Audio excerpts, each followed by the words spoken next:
Isang magandang araw. Narito ako upang iulat ang El Filibusterismo, Kabanata 20, na pinamagatang ang nagpapalagay. Narito ang ating mga pangunahing tauhan, si Don Custodio, bantog sa katawagang Buena Tinta at naging tagapagpasya ng iba't ibang uri ng usapin. Si Padre Ireneo, ang naging tagapangasiwa ng mga kayamanang naiwan ni Kapitan Tiago. Si Benzay, ang mamamahayag sa periodikong El Grito de la Integridad na laging sumusulat ng mga nathalaing pabor sa mga makapangyarihang tao. Si Senyor Pasta, ang kilalang manananggo na tagapayo ng lahat. At ang huli ay si Pepay, ang bailarinang malapit kay Don Custodio. Ano man ang ibinalita ni Padre Ireneo ay siya lamang katotohanan. Malapit ang malutas ang suliranin ukol sa Akademya ng Wikang Kastila na matagal na ning nakabigli. Si Don Custodio, na ayon kay Benzay ay ang pinakaaktibo at pinakamasipag sa lahat ng tagapagpasya. Ang may hawak ngayon ng kasulatan, ginugugol nito ang buong panahon sa pagbabasa ng mga dokumento at matutulog na walang nabubuong pasya hanggang sa pagising. Mahirap ang trabaho ni Don Custodio. Ang hiling lamang ni mahanapan ng kasagutan ang suliranin at napasaya ang mga taong kanyang nakakasalamuha. Ang mga praide, ang mataas na kawani, ang kondesa, si Padre Ireneo at ang liberal nitong prinsipyo. Si Don Custodio ay kumonsulta kay Senyor Pasta, ngunit taliwas na inaasahan ay wala na itulong ito at mas naguluhan pa ang kanyang pag-iisip. Sunod naman, lumapit siya kay Pepay, ngunit wala namang ideya si Pepay tungkol sa mga pangyayari bagkus ay humingi pa ito ng pera upang pangpalibing ng tiyahing 5 beses na namamatay. 2 araw nang makalipas ang kasaya sa Quiapo ay bumalik muli si Don Custodio sa kanyang dating buhay. Pag-aaral ng mga dokumento sa kabila ng kahirapan niya makahanap ng mabuting solusyon. Nakaupo sa isang tabi, naghihigab habang naninigarilyo. Si Don Custodio de Salazar y Sanchez de Monterredondo ay isang taong nabibilang sa mataas na uri ng lipunan. Hindi siya gumagawa ng anumang hakbang nang hindi nababasa ang pahayagan. Ang mga papuri tulad ng pagiging musikhay, masigla, maginoo, matalino at mayaman. At tinawag din siyang Buena Tinta dahil mula ito sa pagkakaibigan nila ni Benzay. Bata pa si Don Custodio na mapadpad sa Maynila at nagkaroon rin siya ng mabuting asawa na nagmula sa mayamang pamilya sa syudad.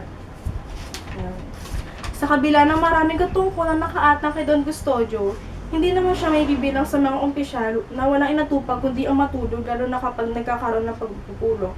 Masasabi natin na si Don Custodio ay isang masipag. Napanatili ni Don Custodio ang kanyang dignidad.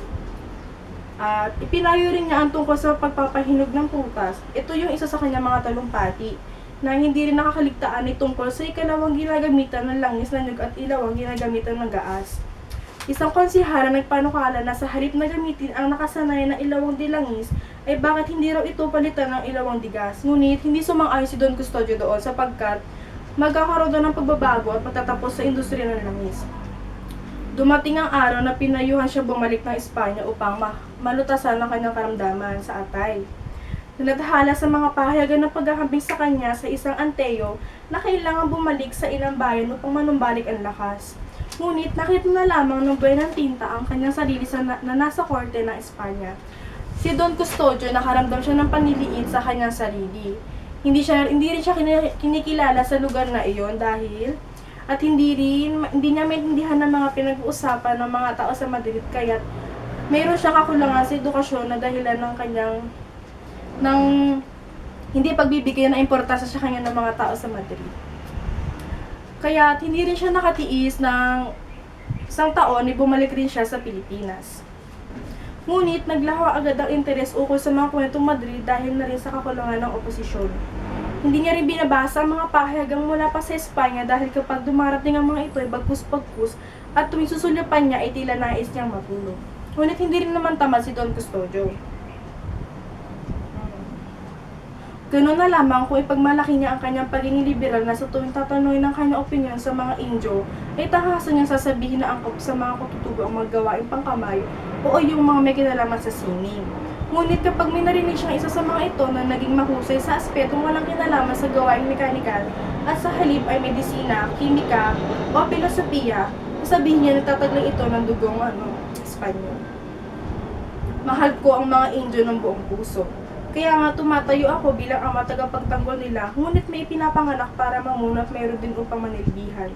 Patuloy na isinasagawa ang kasabihang ito na hindi na kailangang ipahayag at isigaw ng buong lakas. Tungkol naman sa pangrelihiyon, ipinagmamalaki naman ni Don Custodio ang Katoliko. Purong Katoliko, Katolik Espanyol sa bayan ng Maria Santissima. Kaya sinong liberal ay maaaring maging Katoliko. Gayunman, kumakain siya ng baboy kapag Kwaresma maliban na lamang kung Biyernes Santo. Hindi nangungumpisal at hindi naniniwala sa anumang himala o kahit sa kaisipang hindi maaaring magkamali ang Santo Papa. Ang mga praile ay siya mga demonyo, dagdag pa niya. Ngunit, kailangan pa sila. Alam naman natin na sa El Filibusterismo, ang mga praile ay masasama at ng mga kababaihan inaabuso nila. Ngunit, ang sabi ni Don Custodio ay kailangan pa rin natin sila. Hindi ko maubos maisip kung bakit may mga Indio hindi maniniwala sa himala o maging sa Santo Papa. Ang mga Indio, saan niya tila sa pagseremonyang tinig, maaari nilang ipahayag ang kanilang saloobin na malaya. Dahil hindi tayo tulad ng mga Ingles o Olandes na kailangan gumamit ng dahas para lang mapag-ubaya ang mga tao. Sa madaling salita, si Don Custodio ay isang kilalang tanyag bilang isang nagpapalagay sa lipunan. Nagpapalagay, ibig sabihin, parang siya nagdedesisyon kung ano ang kalalabasan, kung ano ang mga kailangan ng ating lipunan. Siya ang gagawa ng desisyon kung ipagpapatuloy pa ba ang panukala ukol sa Akademya ng Wikang Kastila. Bagamat makapangyarihan, siya ay may kakulangan sa talino at sa edukasyon. At sinabi pa sa akda na siya ay pinagtawanan at binabaliwala ng mga Espanyol noong siya ay sumama sa Espanya. Yun na nga, binabaliwala siya dahil siya ay may kakulangan sa edukasyon. Binasa niya isa-isa ang mga nakasulat sa folder. Mayroong mga proyektong pinapanukala, proyektong pinag-aaralan, proyektong napag-aralan na, proyektong hinahanapan pa ng panahon, mga proyektong iniharap, proyektong pinagtibay at proyektong isinuntukanan. Ngunit, naagaw ang atensyon niya sa isang pulang folder. At napatanong siya, ano ba naman ito? Tanong niya sa sarili. Nalimutan na niya ang mga posibleng laman nito kaya tinuhat inilabas sa estante. Ito pala ang tanyag na proyekto ng akademya sa sining at kalahal, usal niya. Anong kademonyohan? Ang mga Agustino ang siya namamahala rito. Tinapik niya ang kanyang noo, itinaas ang kilay at isang tagumpay na ekspresyon na lumabas sa kanyang mukha. Alam ko na ang solusyon, bulalas niya. Nakapagdesisyon na ako. Buong kasiyahan niyang tinungo ang kanyang mesa at nagsimulang sumulat sa ilang perasong papel. Ngunit hindi pa rin makapagdesisyon si Don Custodio sa pagtatapos nitong kabanata na ito. Ayan. Mayroon lamang akong katanungan. Sino-sino ang kinonsulta ni Don Custodio hinggil sa petisyon ng mga kabataan? Natulungan ba siya ng mga ito o bakit? Bali doon sa tanong na yon, ang mga kinonsultahan niya ay sina Senyor Pasta at Pepay. Ngunit hindi rin siya natulungan nito, subalit mas pinagulo pa ang kanyang pag-iisip. Ito naman. Sagutin niyo naman kung tama o mali.